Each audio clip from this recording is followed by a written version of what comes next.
Now to a controversial proposal this evening. That proposal would impose a special tax assessment on the owners of the nearly 5,000 tenant York Creek apartments. Community leaders say they want the apartment complex to pay more money for fire and police services. Dani Carlson is live at the apartments right now to tell us what happened. Dani?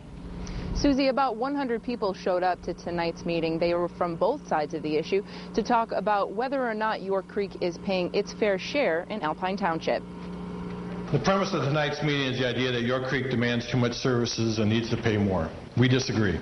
The facts don't support that conclusion. The crux of the meeting tonight: should York Creek residents have to pay more if they use more emergency services? Is it fair for you to have to pay for additional calls in your own community, in your own neighborhoods, because other things are going on you have no control over? The massive complex makes up about 40% of the township's population and about 30% of the total Kent County Sheriff's Department calls for Alpine Township.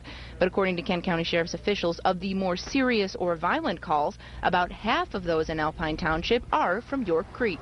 Well, I think it's a great place to live. I do think that there's needed security in that area. Realtors at the meeting told 24-Hour News 8 they have seen special assessments applied before in West Michigan, but never one like this for public safety, and worry that if such an assessment does become a reality, it would set a dangerous precedent statewide. Government should not single out individual property owners, people, or neighborhoods to provide and pay for those core government services. But York Creek neighbors at tonight's meeting say the complex should have to pay for what it uses. And the township's treasurer says, especially in these tough economic times, something needs to be done. Nobody's really done this before, and as the budget gets tighter in the township, and as the Sheriff's Department has told us they're not going to be able to have the budget to respond to many kinds of calls anymore, we've got to do something or the people in York Creek apartments are not going to be safe.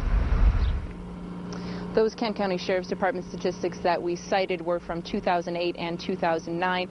Also, the Alpine Township Treasurer told 24-Hour News 8 tonight that there is no set timeline right now about when this special assessment or if it may become a reality for York Creek. For now, live in Alpine Township, Dani Carlson, 24-Hour News 8.